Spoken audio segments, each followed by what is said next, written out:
Hello, I'm Brigantia Blackbird of Blackbird's Brew, and sadly, a troubling matter has come to my attention. Yesterday, I received words that some practitioners of witchcraft, calling themselves by various labels, they decided that they were going to have a massive call for a hexing of Kyle Rittenhouse and members of his family, because they didn't like the fact that he got acquitted. I intensely dislike the fact that it's necessary to even make this video, and it really makes me very sad. But I do feel compelled to say something. I think whenever you speak publicly, whether it's to an audience of millions of people like the big talking heads, or if it's just an audience like one, which is much closer to my numbers, but the moment you are speaking publicly and making a case and putting forth your philosophy, then you have an obligation to address problems that have arisen within it, and that is especially true when this comes up in your broader spiritual community. It's part of the deal, and here we are. So let's just get right into this. The evidence in the Rittenhouse case was as straightforward and as clear-cut as it is ever going to get in any trial. The video footage, as well as the witnesses for both the prosecution and the defense, it all tells the same story. Kyle Rittenhouse acted in self-defense, and his right to defend his own life was recognized by the jury, despite threats to the jury members, I might add. Justice has been done. The threats to punish not only Kyle Rittenhouse, but also his family members through magical means is just as criminal as threats to do him and his family physical harm to their persons or their property. Going after him and his innocent family members who weren't even there, it's cruelty. It's unjust, and I condemn these efforts in the strongest possible terms. It has been observed by many people that those who seem to be the angriest about the verdict don't seem to have watched much of the trial, if any of it. Not the video evidence, not the testimony. So where does this passionate conviction that Kyle Rittenhouse must be punished coming from? It's not hard to guess. It's the usual suspects. The legacy media went out of their way to create a very false impression of the events of that night and of Kyle himself. There's a reason why he and his family are currently considering legal options, and there's a reason why a defamation suit brought against media outlets and possibly even a few politicians is likely to come to court and actually has a good chance of success. And as I've heard some lawyers discussing defamation suits, you have a very hard time proving those, and you have a very hard time demonstrating that it wasn't within the realms of freedom of speech. Very difficult time. So when people are favoring his odds, that should be a sign. The media is not a neutral institution who's only interested in conveying facts of major events in society. I wish it was. Think how much simpler, more straightforward everything in our lives would be if that was the case. But what we're dealing with are these media organizations. They are hell-bent on not only controlling the flow of information, and of course big tech is, right there with them in that goal, but they are also actively pushing a political ideology. This is about acquiring power and control over other people. There's a very feudalistic kind of undertone to it. And the people who want to control others, have you ever noticed that they like to exercise that control? It's not enough for them to say, oh, I have this power, isn't it wonderful? No. And of course, power is not an end in and of itself. Power is only relevant for what you can do with it. So they will exercise control other people, and this means forming their opinions for them, and manipulating them, and engaging in dishonesty if necessary, as the media has been frequently caught at doing. Apparently, these elites consider themselves to be the new aristocracy, and they'd appreciate it if, we peasants would just learn our place and, think and say and do as we're told. And this isn't just an issue with the media. Take a look at any large institution in this country, and you will find another permutation of the same basic issue. And witches and others who practice magic, we cannot afford to be the useful idiots of these people. They have malintent, and to help them and support them in perpetrating that malintent upon others. No, I mean, that's not what we are here for. Now, if you haven't already, I would suggest watching the video evidence without any commentary and try to put yourself in Kyle Rittenhouse's shoes and ask yourself, would you have done any differently?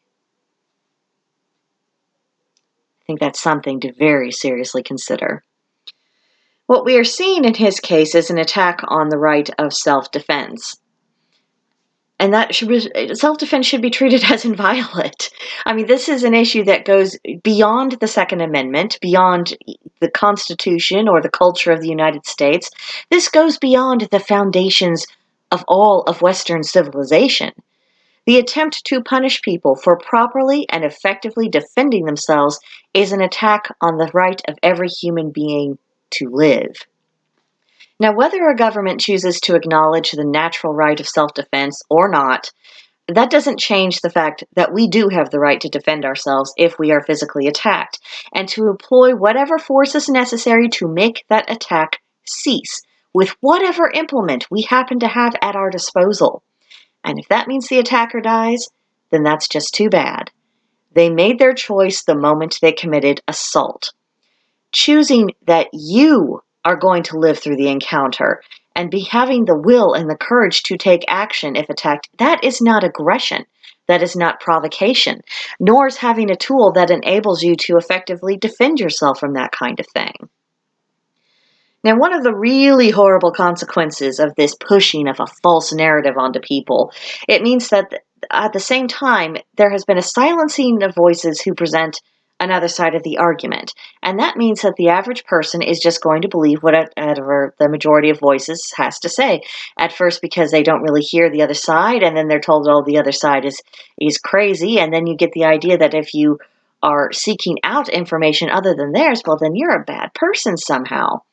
And once the average person gets the idea that disagreement of any kind will be punished, then that person will begin to self-censor, and eventually their thinking will start to align with what they're being told, no matter how outlandish, and even if the facts clearly point, to the opposite view.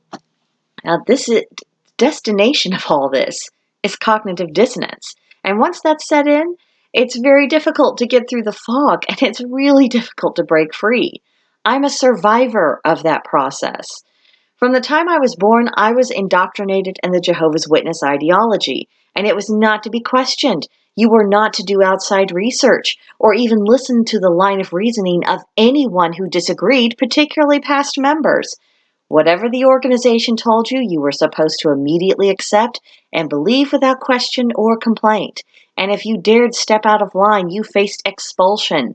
That isn't merely being removed from the membership roll. It meant that family and friends who were still in that organization weren't permitted to have anything to do with you, not even speak to you. You would become a pariah. And if that process sounds familiar to you and sounds like cancel culture, that's because it is.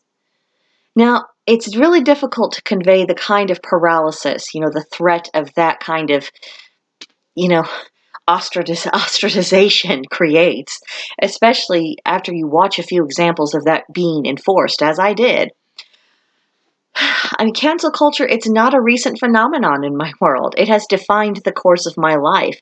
I experienced that in the microcosm. Now, over the past few years, and in the Rittenhouse case especially, I am watching it unfold at the macro level. It takes courage to break free. It takes courage to take a stand and to say no to the mob. It takes courage to face the consequences and say, you know what, worth it.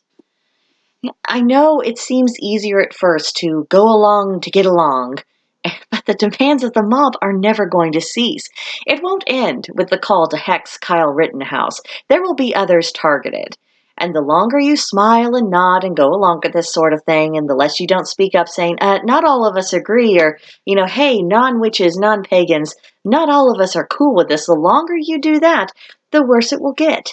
The more you will be demanded to conform, even if it goes against your conscience, because it isn't about you or the individual or conscience, it's about your loyalty to the group. I lived through this movie before. I'm telling you, you do not want to get too deep into it.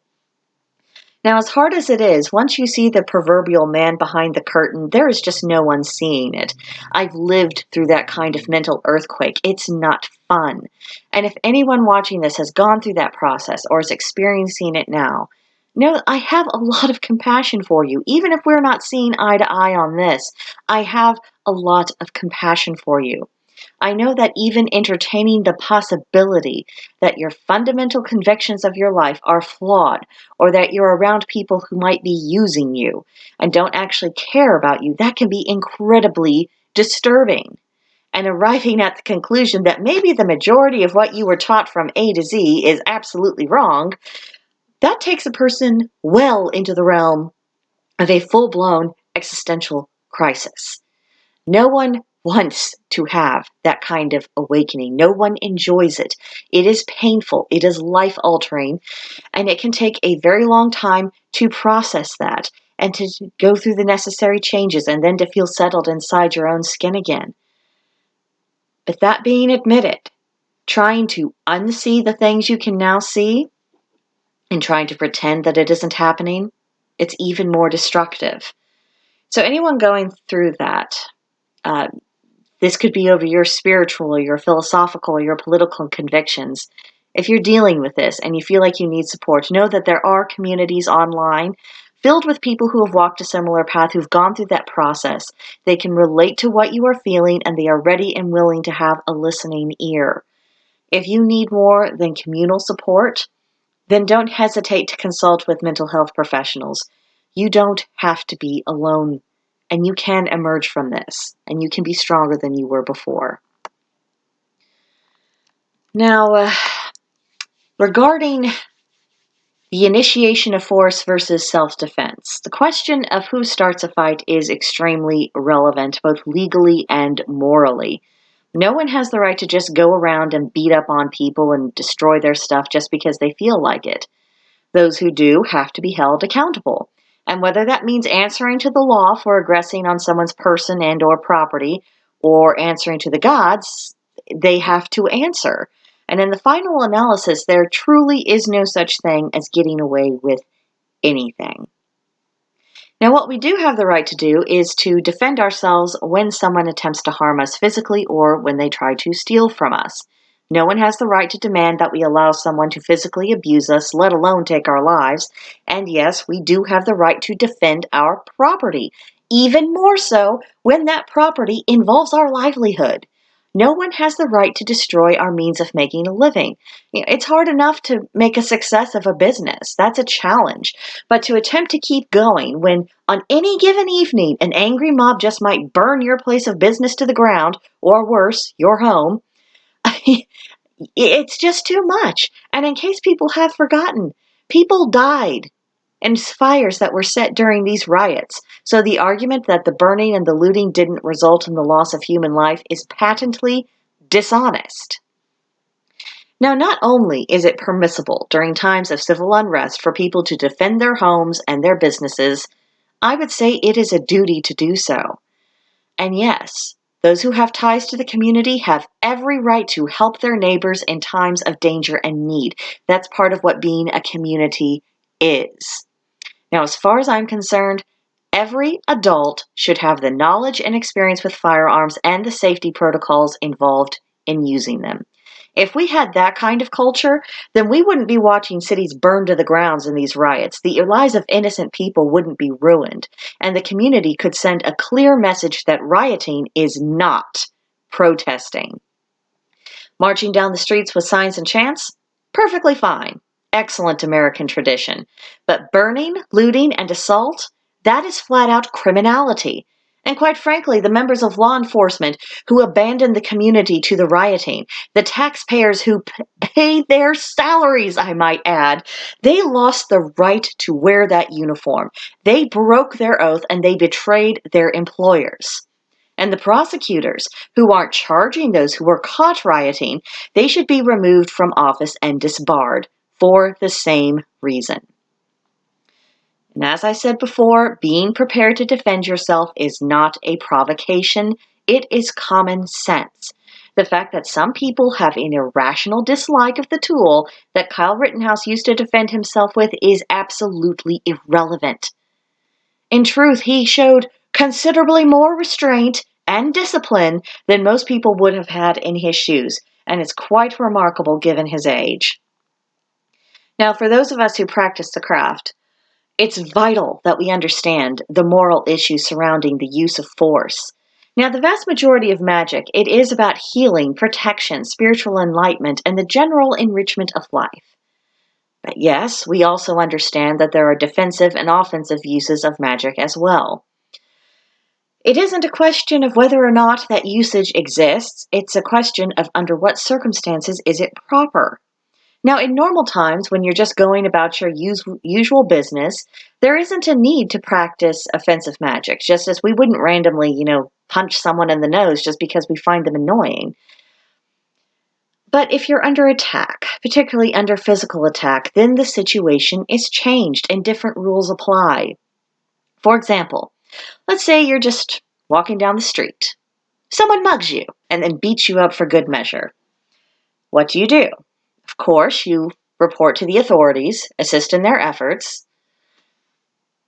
but it would also be justified and proper to perform spells to aid in bringing your attacker to justice, and that would include asking gods and goddesses who are concerned with matters of justice to do what they deem fitting to the person who harmed you, essentially handing them over to their justice, not in the sense of attacking that person or ending their life, but simply drawing their existence to the gods' attention and saying, this person did that to me. Please help.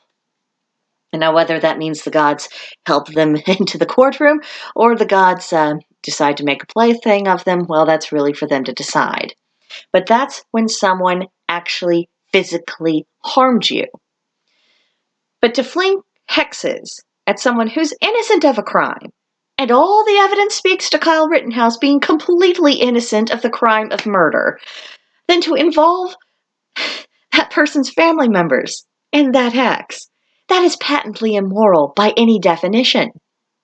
That turns the person doing the hexes into the aggressor. You are then the person who is initiating that use of force. You are then the person who is knowingly and intentionally enacting harm against someone who has done nothing to you. That's what this is. Now, the social contract in a society that has freedom of religion, which means freedom of spirituality and freedom of conscience, is that a religion, a philosophy, does not harm people who does not agree with its precepts. The people who are calling for Kyle Rittenhouse's head on a platter are all various shades of collectivists, and most of them are different variations of Marxists. The history of collectivism, and specifically Marxism, has been written in blood. You want to talk about victims of oppression? Let's look at the victims of socialism, of fascism, of Nazism, of communism. They are all branches on the same collectivist family tree. And the inability to connect Marxist collectivist ideas with the various regimes who've imposed it and the devastation those regimes caused to human beings, animal life, and even the land itself is a manifestation of cognitive dissonance. Now, anyone who practices magic should know better than most people about the power of ideas and what happens when those ideas turn into words, which then go into action, and then that manifests and forms the very world. With these public acts of aggression, which are politically motivated, just going on, first with Donald Trump and others, and now it's directed towards Kyle Rittenhouse. It'll be someone tomorrow. How can I, or anyone else who makes videos about paganism, witchcraft, and Wicca claim that we simply want to live our lives and go about our business and aren't interested in making trouble for our neighbors, that we do not pose a threat to them because we do not want to harm them? How can I claim to outsiders who may be fearful of paganism generally, let alone any form of practicing magic, that we're just normal people with the normal concerns, and we're not hostile towards them or towards the civilization we share? Because what they are hearing, with the loudest voices they hear, and sometimes the only voices they hear, and the only people they see, they express nothing but disdain and hatred towards them and everything they think and believe, and who refuse to see that they have anything in common with them. And worse, they are also seeing people making threats to use magic in a violent way. How can I persuade, or anyone persuade, new seekers to the pagan path that collectivism is not in alignment with pagan values and that political hexings are not acceptable, when all they see and hear are people who have twisted paganism and witchcraft and loudly claim that all people must think this kind of thing and they must do and they must go along? Because I can't. I can't say that because there is a problem within our religion, and there are plenty of other religions who are also experiencing this difficulty right now. But what I can say is that people are people, regardless of religious or political persuasion. And there are always going to be examples of people who badly represent a religion or a spiritual path, if not deliberately corrupting it. And sadly, no religion is free of people who are willing to act in a criminal fashion. We all have our baddies. And that's exactly what this attempted hexing is. It is a criminal act performed via magic. Now, that might be beyond the reach of human law, but that doesn't mean that it is done without consequence, particularly if people are trying to involve their deities in this wretched business. Always remember, we do not command the gods. We can ask them, but we do not command them.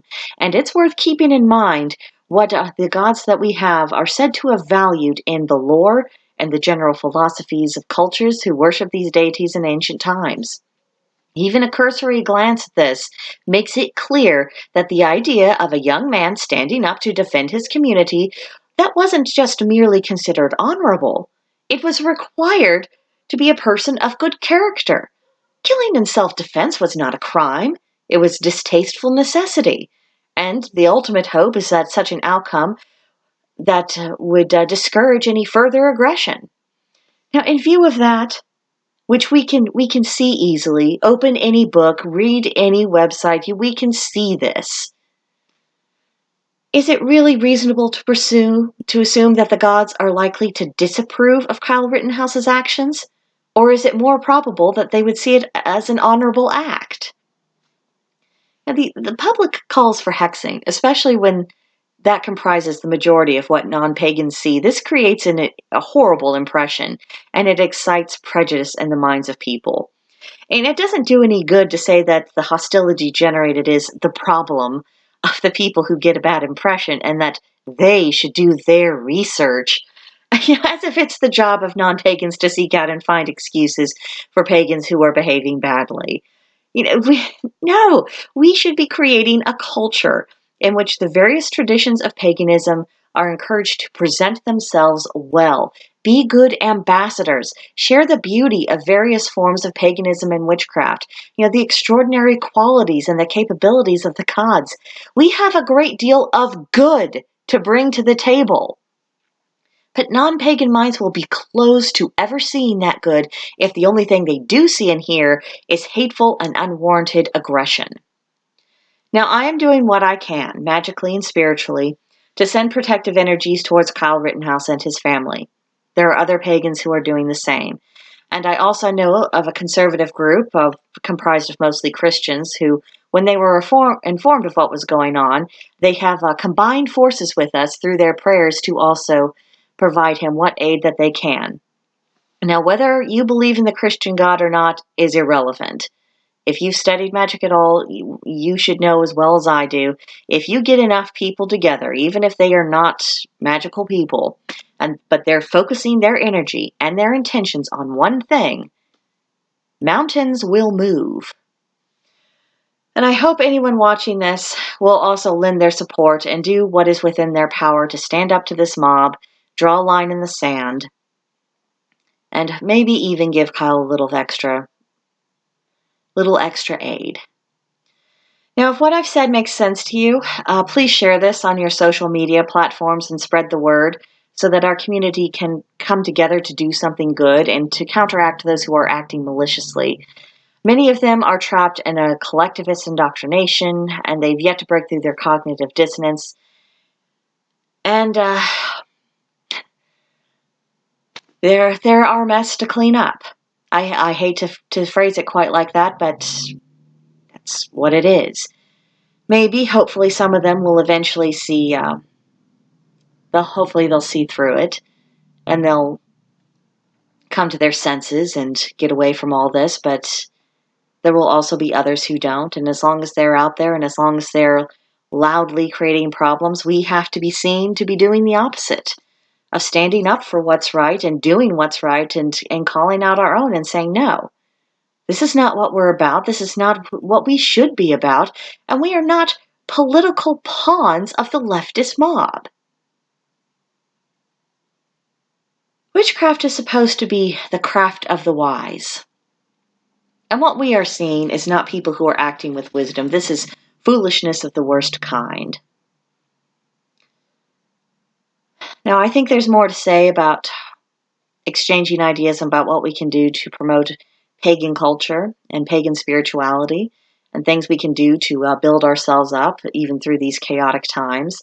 I'll save a lot of that for the meantime, but just for today, I think it's enough to say that no, the public calls to hex Kyle Rittenhouse are completely out of order. It is purely criminal, and I have contempt for it. We should all have contempt for it. But, again, please share this. Please spread the word. Please do what you can to help fix the situation. Maybe if we're seen standing up to this, a few minds will change. I'm not saying that they'll necessarily come over to our side, but maybe, just maybe, there'll be non-pagans who realize we are not their enemy and we can actually share a society together and coexist peacefully. That's my hope, at least. But thank you for listening. If you haven't joined us on the Discord server already, it's called Blackbird's Brew. There will be a link to join in the description box below. Beyond that, please subscribe, like the video, leave a comment. I'll see you on a happier occasion.